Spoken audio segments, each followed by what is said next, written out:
Almost. The Misterons almost crept in there, didn't they? Blimey. I am Stafford Chidge, and this is the Chelsea Football Fancast, and we are still absolutely buzzing from spanking the arse last Saturday. Now, a little bird told me that before we get into Ross's ratings that they have a story to tell. Yeah, worst piece of refereeing than we saw the other day was playing Sunday football and playing as it happened against a mate who was playing for the opposition team. And as we ran past the ref, my mate went, and the ref went, what's going on? He was a very old bloke who just stood in the centre circle. And I said, I haven't done anything, ref. He's mucking about. He's my friend. You can get off.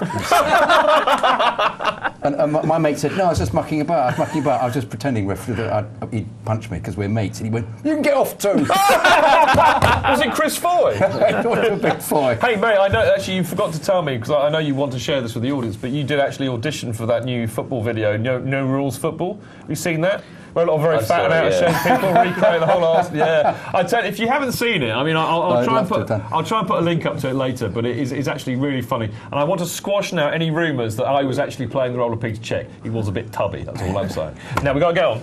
That was it. I think round of applause for Jonathan's story. And a round of applause to me for not interrupting him. That was remarkable, wasn't it? I had to set it up by asking you in the interval, though. Right, we're going to have a look at lovely Ross Mooring's superb ratings for the Arsenal match this week. And I have to say, beautifully designed by your own Chidge today. I did all of that. That's all my handiwork. You can see, because it's a bit wonky. Lots of 8s. I love it. But there you go. Cech got 8. Ivanovic got 6. Cahill got 6. Terry got 6. There's all murmurings on the benches already. Ridiculous. Murmurings on the benches already. Aspie got 7. Louise got 7, Oscar got 9, Matic got 8, Schürrle got 9, Eto'o got 8, Hazard got 8, Torres got 8, Salah got 7, and Mikel got 6. I've got to say, boys, I mean, look. I obviously, basically, it's like Ross is God and I'm his messenger on earth. So I have actually had communication with the great Ross this week, and I can tell you now, I know you're all startled because you think the defence are getting but they didn't have much to do, guys. They had nothing to do. The only real thing of note that the defence did in a defensive sense was be pretty static in the second minute and let Giroud in for Cech to make the save. Yeah, they did. I mean, that's why I think Cech got his 8, because he did make you could argue, was a game-changing save right at the beginning. Could have been a very different story had that goal gone in. No, I understand where Ross is coming from there, and I think he's got everything else spot on there. I think it's difficult though because the defence is now so good. I don't think 6s should be given if the opposition haven't scored and we just. Even if they didn't have a single shot on goal, did they? They did. They had one at the beginning. No, they had about 4. Somebody hit the side netting. It was Galatasaray. I'm confusing it with. You can't. I don't think. Yeah, I do agree with Jonathan because they're not attacking. I don't think you can penalise people to give them a 6, not a 7. But I do take the point because Podolski got substituted after a quarter of an hour, so they didn't really have any actual attacking threat for 75 minutes of the match. But yeah, I do also think it is a bit harsh. I can see why it was a 6, but they didn't do anything wrong. No, they don't. They could have done something wrong. 5. You can't. Give 7. Give them 7. They weren't given a chance to prove themselves. You can't penalise them for having an easy day. It's not their fault. They're not being penalised. They get the standard score that you get. I mean, Ross. That's about Ross's 6s are higher than most people's 6s benches. Honestly, I would say that actually they should all be given extra marks for laughing at Arsenal all afternoon because that would be well deserved. But I think he's got right. I thought Oscar was brilliant. We'll talk about this on the Man of the Match awards, I think. But I thought Oscar had a brilliant game. He looks back to his best, or he did then. Matic was brilliant as always. I thought Schürrle had a brilliant game. Eto'o, I mean, he got 8 for 10 minutes, but he deserved those 8 for those 10 minutes. He deserved a 9 a few weeks ago for 15 minutes. Yeah, but he was still rubbish in those. He was rubbish. He didn't move around in the same way. It's kind of different getting the opening goal as Eto'o changed the game. But also, Eto'o's run to allow Schürrle to score was as equally important. Because he distracted them because they thought he was going to get the ball again. No one ever seems to be capable of picking up Schürrle running from the right into the middle. It doesn't seem to I didn't expect him to do anything. I was surprised. I don't think he hit it as cleanly as he could have done, but he hit it right in the corner. But it wasn't expected. We're going to talk about the goals later. Keep your powder dry for that. I mean, look, just to underline what Ross has said there, and I think actually what those ratings tell me was that it was a great all-round display, and I think it was. One of the things that I thought was going to be interesting before the game, and I wrote a little blog about this, I think, last week, but we knew that Ramirez was going to be suspended, so it was all all about, for me, who was going to... We knew Schürrle would come in for William. I mean, that was an obvious... But I wondered who was going to come in next to Matic, and it was either going to be Frank, if he had the legs after Galatasaray, or or Louise, or Mikel. Hang on. And I thought Mikel too negative, Louise possibly too risky. But what I'm really saying is I'm really delighted that Mourinho picked Louise, because it actually, if you think about it, it was the perfect game to put him in. Totally. I mean, conversely, we were talking beforehand about the only decision I felt that he was going to make for that game was whether it was Lampard or Schürrle, depending on how he was going to set up to stifle and go, whether or not he was going to go for it and blitz him from the start, which he did the latter, and that was completely the right thing to do. And Louise was excellent in midfield. He was, absolutely. Really. That great left-foot shot as well, where did that come from? When he was lining up, you thought, knowing him, it's not really going on target. Would have been Schürrle's goal. Was it? I haven't seen it. The one in the first half. Yeah, the left footer from outside the box. Yeah, Schürrle ran across, it hit him on the shin, and that's why. I thought Louise. I mean, I thought Louise had a super game, but I mean, I'm tempted to say, against such a negligent and naive midfield of Arsenal, I think I could have had a man of the match performance against that lot. But I love seeing him play, and I was talking to somebody in the pub afterwards before I got so battered that I could hardly speak. It has to be said. But, I was saying that actually the thing about Louise when he plays, and I've always said this about really great standout players, is that when they play, they always look bigger than everybody else on the pitch. And I'm sure a lot of it's got to do with the fact that he's got this mad mane of hair. But he does. Class players just stand out. And I thought he was brilliant, I've got to say. Doesn't look bigger than Matic.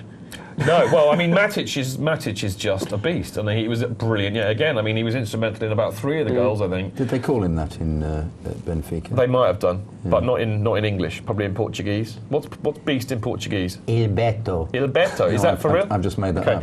No, listen, we've been segueing into It's a very Dr. Mark thing to do. It was a very Dr. Mark. Oh my God, it's like nightmare. I'm turning into him. Dr. Mark. No, I can't even begin to go into that. Anyway, we were actually segueing quite nicely into one of the reasons why I think we dominated this game so well by talking about Matic. But we have to give, I think, massive praise yet again, as always, to Jose Mourinho. Look at him, there he is. Do you know what he's saying there? He's saying, I want 10 goals! I want 10 goals! 6 is not enough! I reckon he's just jumped up behind Wenger to make him like, boom! Can we have a look at that photograph again? Boom! Yeah. Wenger, you're a mug, son. That's what he's saying. Look at that, though. But, I mean, how much credit can you give this man? I mean, he's fantastic, because I think all week it was leading up to, we're going to park the bus, or we might try and hit him on the counter, or, it's a really, really big game for Arsenal. And he came out and he just absolutely pulled the rug from underneath Wenger's slippers, and bosh. But they played the same way that Liverpool had played against them. Well, exactly. That was the point was made on Match of the Day, wasn't it? I thought, as an excuse to show some Liverpool highlights. Yeah. It is ridiculous, isn't it? But you know what? The whole game I thought was brilliant in terms of the fact that it was all about high pressing, and actually, we laugh about Match of the Day, but actually, Shearer made a really good tactical point, I think. And it was interesting seeing him as the only incisive pundit, wasn't it? What's wrong with Leonardo? The man's Brazilian. He didn't know what he was talking about in Premier League. Didn't he? No, but I do like him. He's got nice hair. He's got nice hair, Leonardo, and a nice name. He speaks good English. He does. He had a very thin tie. I never really trust men with thin ties. Yeah, I don't know. I like a bit of a wide tie myself. I noticed that. It's very relevant. I thought he's setting a... You could say that he was quite smooth, though. Yeah, it could. But we won't go down that route. No. Anyway, look, bottom line, high pressing, which they exhibited right from the word go, and it was all about winning the ball high up the pitch against Arsenal, knowing that Arsenal just flocked forward like a bunch of lemmings, leaving 2 or 3 at the back, and that's exactly what happened. And, when we've got that space to attack with the kind of players that we've got like Schürrle, it's just grist to the mill.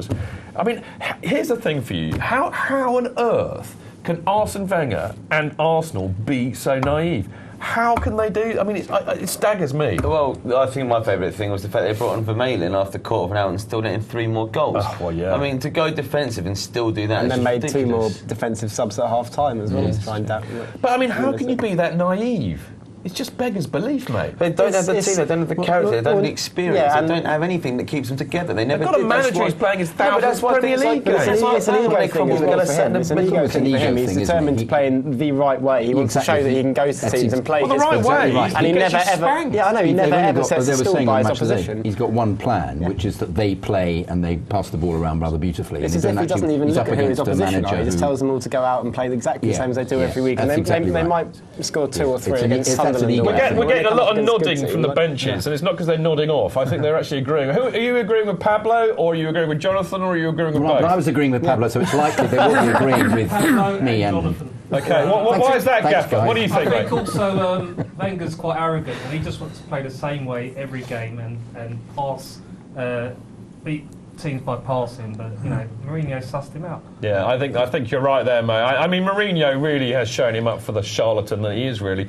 I mean, the other thing is that I just thought, if God forbid, but if I was unlucky enough to have been born an Arsenal fan, I would be absolutely apoplectic. Do you know what? If I'd have been at Stamford Bridge as an Arsenal fan on Saturday, I wouldn't have disappeared like they all did on about 60 Minutes. I would have climbed down onto the pitch, run across it, and smacked the players in the mouth, because that's what they deserved. I mean, if I had to support people as limp-wristed and pathetic and girlish with such lack of fight, Excuse me, not girlish, sexist. Okay, Limp-wristed weak. can also be. Limp-wristed. Limp-wristed. No, limp-wristed is mine. You just Effeminate. I don't care. You've got a little bit of a I problem with spat there. I'm so cross. Limp-wristed can be a I tendon, mean, if tendon the problem. Arsenal fans were half as cross as I'm getting on their behalf, then I mean that's the root of their problem. Can I just say, I took a Guna Pal who you? left at 70 minutes. Did you take him up the Emirates? And he left. Better than taking him down the lane, though. Yes, or a back passage you could find somewhere. But very good. He left at 70 minutes, and he said that the problem was that they just didn't have enough good players, which was another thing that's been in the media. They just don't. They when they were the Invincibles, they made about 6 huge purchases of really top players, and he's not done it since. He hasn't done it since. And 10 years ago, that's what I can. 10 years on, that's what I can sing about. Just quickly, there you go. That's your words. Best in Portuguese. Beto is a nickname for we got to the root of that one. Davy was listening and laughing. Davy said, ha ha ha ha ha ha ha ha ha ha. It's so funny when you try and translate names to Portuguese. Oh, ha ha ha. Well, I mean, to be fair, Davy, your English is actually a lot better than ours. So, I mean, you are multilingual and we're not. Well, I think that's what we can say about apologise for getting it so wrong. All right, listen, I mean, just to put a lid on that, I don't want to talk about Arsenal on their behalf anymore. I mean, it's about time you fought your own battles out there, you goons. But anyway, I mean, a record win against Arsenal, I mean, that is our record win against them, I think, of all time. It is, certainly at home. Probably. It's certainly Mourinho's Certainly Mourinho's. And it's his highest win in the Mourinho's highest win in the yeah. Premiership. But I mean, what a perfect way to spoil Arsenal's 1,000th match just party. as Didier Drogba's shin scored the 500th. But we proper battered them on Saturday, and that's perfect. But I mean, he's really distraught about it. I mean, there are rumours that he might be off. I mean, apparently he handed in his resignation. He didn't want to do the press conference because apparently the bus was ready to leave. Yeah. No, my mate said with all the other window lickers, said he should have gone. Said he should go. Either go upstairs. Oh, hang on! Oh, breaking joke from the gallery. He should have parked it in front of the goal. How about that? Now, talking of goals, we ought to have a look at some of our goals. Darren was alluding to this earlier on, but I thought Eto'o's goal was sheer class, mate. He put that away. I mean, basically, the way he moved the ball from right to left foot. Alex Oxlade-Chamberlain goes up on his rear, and he just bent it in. Yeah. Beautiful goal, mate. Yeah, you're looking at me, but there's nothing more I can say from earlier. He had so much time when he decided to go inside.